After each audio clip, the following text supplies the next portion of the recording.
Во петокот во салата на Центарот за култура Бели Мугри се одржа хуманитарен концерт за помош на 6-годишниот Јане Николов, на кој настапија познати локални бендови како и членови на младинската организација Авангарда при Средното општинско училиште Гошо Викентиев, кои всушност се и организатори на концертот. Цената на влезницата изнесуваше символични 50 динари, а покрај тоа хуманите граѓани имаа можност да си купат и новогодишни честитки кои се продаваа на влезот во Центарот за култура Бели Мугри.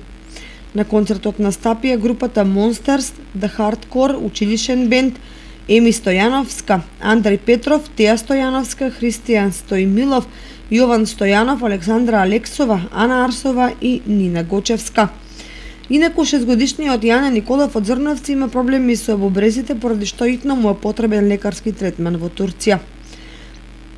Од хуманитарниот концерт се собраа 40.000 денари, кои денес се уплатени на сметка, а организаторите се надеваат дека ќе помогнат за побрзо собирање на потребните средства и воедно ќе бидат пример за сите граѓани да му помогнат на Јане.